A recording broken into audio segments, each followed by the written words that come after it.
much, Samson. So ORAL, as we all know, stands for Operation Recover All Loot. And this is a major plank in President Mahama's anti-corruption agenda. You recall that during the campaign across the length and breadth of this country, he assured the Ghanaian people that the litany of scandals, and everybody knows that this has been the most scandal-riddled government ever in the history of our country. So he announced a raft of measures that he would take to deal with the canker of corruption. Oral is only one of it. He has talked about constitutional reforms to make sure that Parliament is empowered so that this fusion, this hybrid is addressed once and for all. He has also talked about passing the code of conduct, bill so that public officials can adhere to strict code of conduct. And then he says that within the first 120 days, he's going to ban politicians or his appointees from having the opportunity to purchase state assets, as has been one of the characteristics of the Akufo-Addo-Bawumia era. So you started to run a private member's bill on that. Okay. Yeah, unfortunately, because of the gridlock in Parliament, we couldn't have it passed. So ORAL will investigate corruption cases. It will recover the misappropriated state resources, and then the offenders will be prosecuted. That is when it is fully operational. But at this point in transition, what the president-elect has done is to have a preparatory team.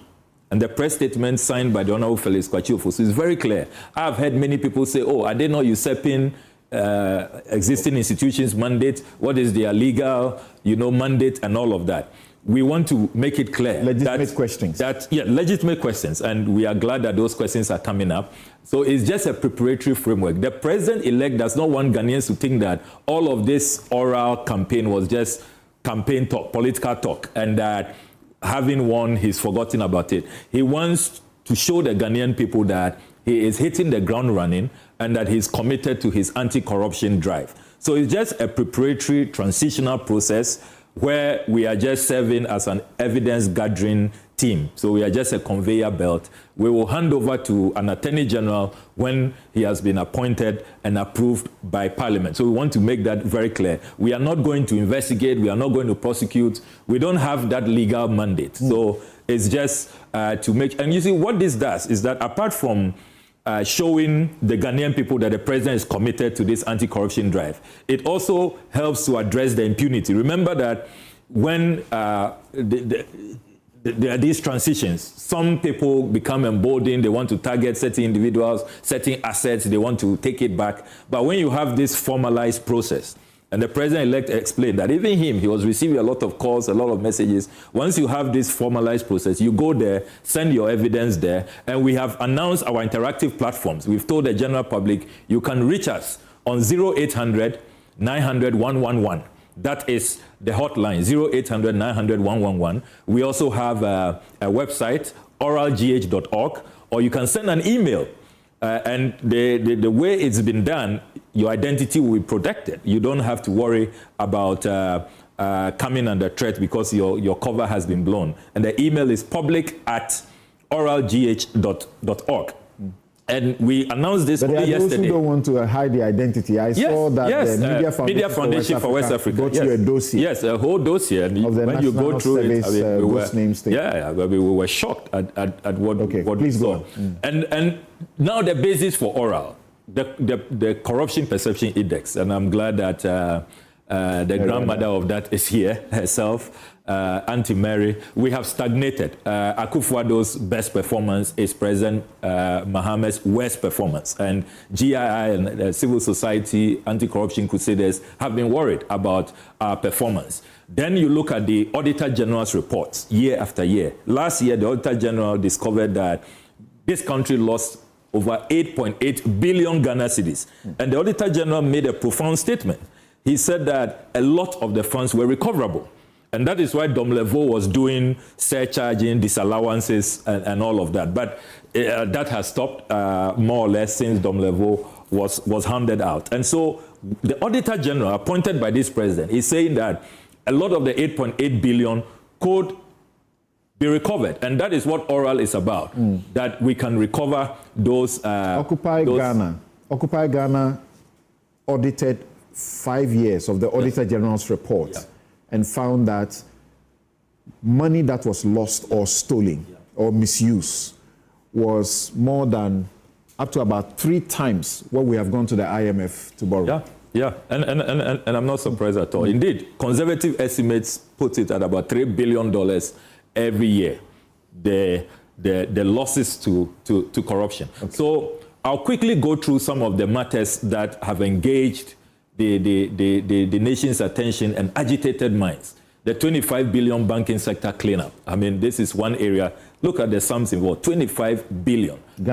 We in Parliament are not impressed with the accounting, with the breakdown, with the transparency about it, because we have been told by other experts that it should not have cost us more than 12.7 billion. So where did the money go, particularly when we still have people up to now who have not received their full monies that they had stored in the bank? So that's one area that, the Ghanaian people are expecting that we work on. The luxurious presidential private jet travels, when we have a presidential jet, 20,000 euros an hour, that is a matter. As we speak now, we do not know how these jets were procured, who were the middlemen and all of that. And we've lost over 100 million cedis on this Skybath, travels. We are concerned about that. The $58 million National Cathedral hole. I mean, as for the National Cathedral matter, you think about it, you don't know, what all of this madness is about. Over 339 million Ghana cedis. And as Bishop Dakeward Mills said in his resignation letter, he has built magnificent churches for far less. And he could not understand why, at the time he was resigning, $30 million had been spent, and all he saw was a pit. And that's why, after that, you've seen Reverend Isudanaba, Archbishop Nicholas Duncan Williams, Pastor Otabil, they have all resigned.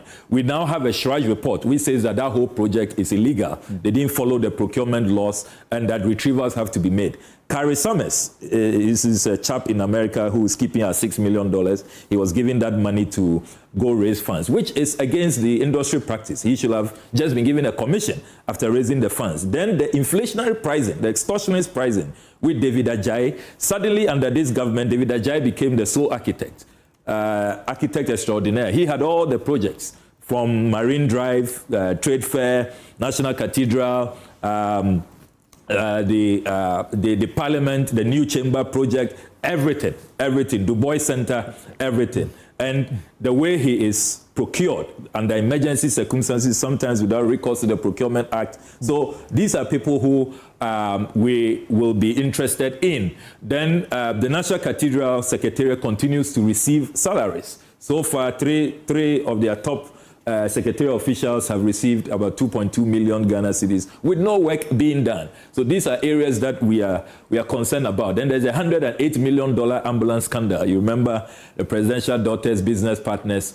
Ken Ofori-Attah's last action before he left the ministry was to authorize the release of $10 million. We have the letter attached in this presentation. We went to the OSP. Unfortunately, the OSP has not concluded work on this. We are concerned that the $34.9 million for just ambulances, which is more than the cost of the ambulance, could be paid if we do not, delve into these matters and retrieve, the funds. Remember that there's an Auditor General report that also indicts the companies involved in this, that due process was not followed. So we're interested in that. Then there's a $2.8 million Sputnik V vaccine, which you recall that some shonky sheikhs appeared from Dubai. The minister says he was not thinking straight because of the COVID pressures when he appeared before a parliamentary committee. But we haven't gotten our money back. We need that $2.8 million. It has to come back. That can do a lot. Then there's the 21.3 billion COVID expenditure. Remember the special audit. The Auditor General says that there's a lot of money as part of this 21.3 billion that we can recover. If we go for it. Monies that ended up being diverted, being used for political campaigns and all of that in 2020. We are all conversant with the Auditor General's report, the Ministry of Information's role and all of that. Then the $130 million Frontiers COVID-19 airport testing saga. Benedict Peters and his gang. You recall that the health minister told Parliament that at the time the company was asked to go test, it didn't even have license from HEFRA. and they didn't follow the procurement laws, and yet they've made over $130 million. We did an RTI after much frustration, a great, ordeal it was. We secured the contract and discovered that it was such a one-sided contract. The $150 passengers were paying, Ghana was getting only $10 out of the $150. So a very unconscionable deal, and it's a matter that we believe that we can pursue further. Then there's a Bank of Ghana corporate office. We intercepted documents that it started at $81.8 million. That is what the board approved, both the BOG board and the PPA board. That's the approval they have. The letter is here, dated 28 January 2020. Within 6 months, the project had escalated to $121 million. And then a few months thereafter, it became $222.7 million. Our procurement laws are very clear. With this wild variation, they should have re-tendered. They should have started afresh. They didn't do that. The Central Tender Review Committee raised queries against this project, and yet with impunity, they have continued. The president has gone to commission what is an uncompleted project, but we have lost over $222.7 million when the only approval they had was for $81.8 million. So those out there saying, oh, is this oral agenda not witch hunting? Can't you live it? No, we cannot live it. There are huge sums involved, and we have to retrieve those monies for national reconstruction. Then Pualugu Dam, Parliament is still aghast that $11.9 million was spent, and this is all you see when you go to the site. We've been asking questions. They haven't been able to tell us exactly what they did with the $11.9 million. Then there's the $250 million single source inflated road contracts awarded to Resource Access Limited, belonging to Vice President Baumia's brother. When you read and this is from an Auditor General's report. So all of these things we are talking about are not just concoctions or fabrications. There's an Auditor General report on cocoa rows, which reveals that 85% of cocoa rows awarded were single source. And what the Auditor General did was to compare the 85% single source awarded contracts with the 15% that were competitively done. And the Auditor General discovered that the single source projects were inflated 3 times. So we didn't have value for money, and it is really sad that the people who in opposition said that they were going to make sure the era of single sourcing ends, their family members came in and took total control. This is another matter that I'm passionate about. We spent 85 million Ghana cedis renovating, well, it was supposed to be used to renovate the Esipon, Tamale, and Accra sports stadia. We discovered that the work was not done, and we end the ban. CAF banned us, and we have now gone into the contract was awarded infamy. to Akufo-Addo's cousin? Awarded to Akufo-Addo's cousin, Kelvin Oforiatta, again single-sourced, and they don't get the job done. I mean, apart from the naked conflict of interest, they don't even do the job, and then it attracts a ban. Then there's the unconscionable $48 million 13th Africa Games operational expenses, which at the time, the exchange rate, it worked out to 602 million Ghana cedis. This was an expenditure in excess of appropriation. Parliament had approved only 100 million Ghana cedis, and yet over 600 million was spent. I remember that this is different from the $80 million spent on feeding, the over $3 million on accreditation cards and all of that. So that whole, All Africa Games, over $240 million, we need to really be concerned about it. There's a lot of retrievals that can happen there. Then there's the almighty $3 billion SML scam, which Manasseh did a great job on. The KPMG report has vindicated Manasseh, but there have been no retrievals. Despite all of those contracts have been cancelled. KPMG reports and all. The president ordered the cancellation of contract, 2 of the contracts. Yes, the contract has been cancelled, but a lot of payments, had gone on, which should not have happened. But should the people walk away with their monies? We take the view that shouldn't happen. Then there is the illegal printing that took place at the Bank of Ghana. Over 80 billion Ghana cedis, Ghanaians will recall. And the law is very clear. You cannot print in excess of 5% of the previous year's revenue. And this was a clear violation. The governor has explained that, hard times, he had to do that to save the economy. We don't know how this economy was saved, but follow the law, follow due process. So over 80 billion Ghana cedis, and nobody knows what that money was used for. Then there's a 95 million Ghana cedi West Blue matter as well. They managed to get a consent judgment, which they've saddled this country with. Is this viewer going ahead of you? He's asking, how about PDS? That's bigger.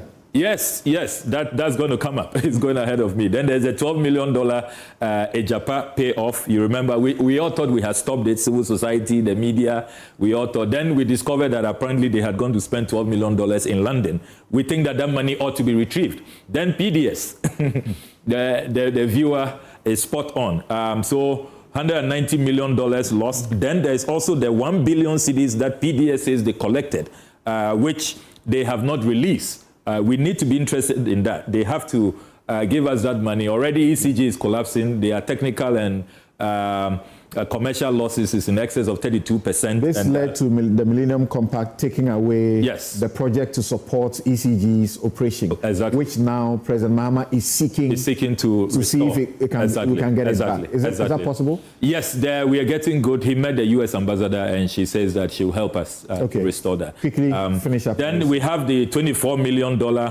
tax waiver granted to the president's brother-in-law, Dr. Kwame Nyantechi Owusu, for a Pullman hotel, which never happened. The hotel project never happened. Then there's a $2 million failed SkyTrain project. Some people showed up from offshore. They say they have a Mauritius registered company, and then just generously gave them $2 million to come build SkyTrain for us, and we can't find them. The Auditor General says that GIF is saying they can't locate the people, but our $2 million is gone. We need that money back. Then there's the Access Citizens $38.2 million visa processing scandal at the Ministry of Foreign Affairs. They didn't follow the due process, and this is another matter that we have to retrieve. Then there's the Cecilia Dapa matter, which everybody is conversant with, over $1 million, over 300,000 euros found in her home. That matter has not been resolved, and it is in her own interest that we get to the bottom of this. Then there is the DRIP, $178.7 million project. We did an RTI request. The DACF responded and confirmed what we suspected, that it was single source. The project is inflated by over $102 million, and we are committed to making sure that that whole arrangement is reworked. Fortunately, not all the money has been paid, just about 20%, 15 to 20%, and we think that the huge inflations that have gone on, the new government should not be saddled with. Then there's a Buankra Eland Port scandal, over $33.3 million. What Parliament approved was totally different from what they went to implement, just hand-picked a company. Then you remember the Moshosho rice scandal, you know, unwholesome rice that had gone beyond its best before date. It was criminally rebacked in a government facility. The National Food Buffer Stock Company in Kumasi, clear collaboration with state officials. But what is troubling about this is that despite the criminality, the company was fined and they paid only 50%. We will pursue them not only on the criminal aspect, but they must pay the rest of the fine because we need money for national development. Then there's the National Service Fund, the $4.5 billion National Service scandal. The Media Foundation for West Africa and the Fourth Estate have done their presentation to us yesterday. Then there's the 2.6 billion Ghana cedis dubious and duplicative digitalization deals in the health space in our country. We asked for an audit. The NHIA assured us they will do that audit. It hasn't been done. We are going to pursue that matter. Then there's a $36 million COVID-19 Smart Workplace project. During COVID, a company received $36 million that they were going to make sure public sectors could work from home. The Auditor General discovered that they didn't do the work. And this is another Nigerian called Philip Olaya, who is controlling the communication space. He's the same guy behind the $48 million Ascent Digital scandal. And we need to get all those monies back. Then there's a $8.5 million Black Stars AFCON budget, which was not approved by Parliament. If you put just this 30 selection together, we are talking about $18.4 billion. Just the 30 scandals selected. So when people say, oh, can't you leave it to be a witch hunt? We cannot. Look at the sums involved. That's more than 6 times what we are begging the IMF for. Just these 30 scandals. You know, so we really have to be concerned as a people that where will the monies come from, particularly for a new government that has said that we are going to abolish e-levy, abolish betting tax, abolish COVID levy, abolish the emissions tax. Where will we get money for the reconstruction of our country if we do not pursue these matters? Then quickly on state capture, very quickly.